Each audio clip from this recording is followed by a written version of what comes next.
ओम नमः शिवाय। साथियों, बहुत से लोग भगवान को न जानने की कोशिश करते हैं, न पहचानने की कोशिश करते हैं, और सब अब अपनी ढपली, अब अपना राग बजाए रहते हैं। तो भगवान का परिचय भगवान के सिवाय कोई दे नहीं सकता। लेकिन समस्या ये है कि भगवान अपने मुख से अपने आप को भगवान कह नहीं सकता, क्योंकि जो उन्होंने विधि विधान बनाया है उसके अंदर ये संविधान में दिया गया है कि जो भी अपने आप को भगवान सिद्ध करे वो रावण समझो। तो अब वो इस बात का कैसे पता चले कि वो परमपिता परमात्मा का प्रैक्टिकल स्वरूप क्या है? तो 84 साल तक भगवान पढ़ाते रहे, बताते रहे, लेकिन फिर भी बात समझ नहीं आई। चाहे वो ब्रह्मा के रूप में हो, चाहे वो जगदम्बा के रूप में हो, कोई भी उसका पूरा परिचय दे नहीं पाया।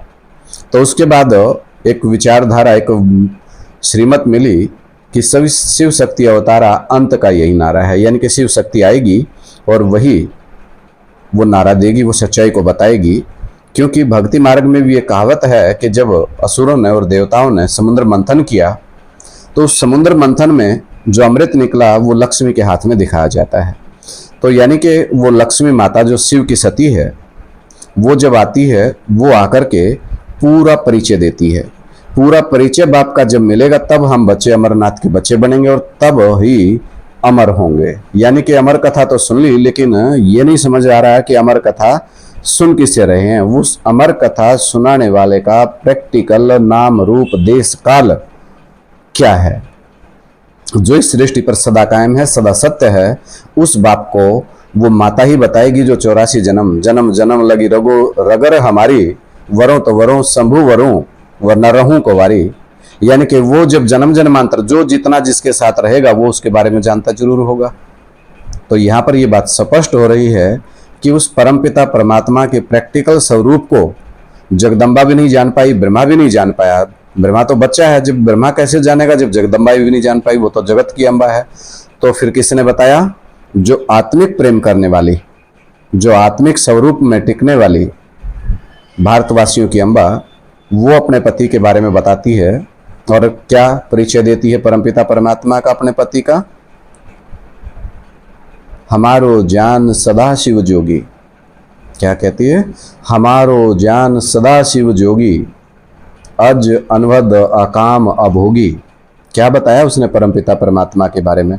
84 जन्म का बता दिया, पूरा एक जन्म का नहीं। कभी आप संगम युग की सोच रहे हो, पूरा इस सृष्टि रूपी रंगमंच के ड्रामा पे जितना भी पार्ट बजाया है। हमारो जान, जो मेरा जीवन है, जो मेरे प्राण है, मेरा प्राणनाथ है, वो कैसा है? हमारो जान सदा शिव जोगी, सदा रमता जोगी है, योग में ही रहता है।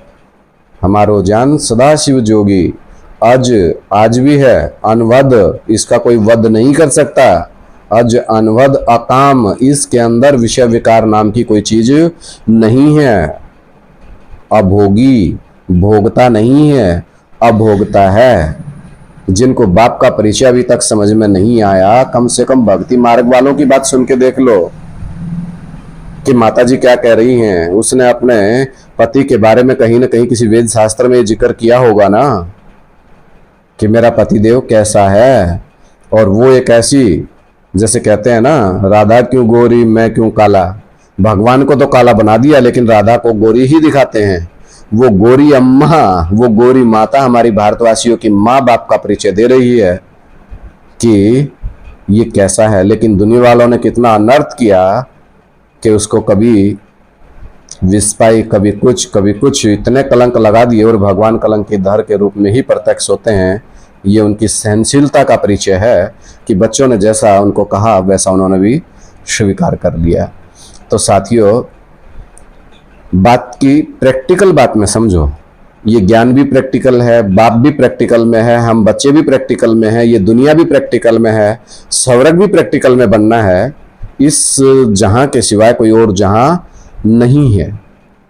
तो थोड़ा मंथन करें और मंथन करके सत्यता को जाने। तो सभी जो भी वीडियो को देख रहे हैं उन सब से आग्रह है कि सत्यता को जानो, इतने भगवान बना दिए, इन भगवानों से, इन ढोंगियों से बचो। और जो लोग कहते हैं कि भगवान प्रैक्टिकल में नहीं होते, उनको एक करारा जवाब दो कि दुनिया प्रैक्टिकल में है तो भगवान प्रैक्टिकल में क्यों नहीं होंगे। इस दुनिया को बनाने वाला कोई तो रचयिता होगा। बगैर रचयिता के, बगैर पिता के बच्चे पैदा वैसे ही हो गए क्या? आसमान से सृष्टि नहीं पड़ी है, प्रक्रिया है पैदा होने की। उस प्रक्रिया के तहत ही ये दुनिया बनी और चल रही है और वंशावली बढ़ती जा रही है। लेकिन गलती क्या है? भगवान को जो जितना जान पाता है उतना अनुसरण करता है, जो जितना कम जान पाता है वो दूसरों की बात मान करके दूसरे धर्मों में कन्वर्ट हो जाता है। लेकिन यहाँ बात एक समझना चाहिए, स्वधर्मे निधनम सरे पर धर्मो भयावह। भगवान बोलते हैं कि अपने धर्म में टिकना, अपने स्वधर्म में टिकना, अपनी मान मर्यादाओं में रहें और क्या करें? पर धर्मो भयावह, दूसरे के धर्म में प्रवेश ना करें, क्योंकि दूसरे के धर्म वाले आपको सिर आंखों पे नहीं बैठाएंगे। आज मीठी मीठी बातें कर रहे हैं, चिकनी चुपड़ी बातें, लेकिन कल को आपको ले जाकर के दास बनाएंगे।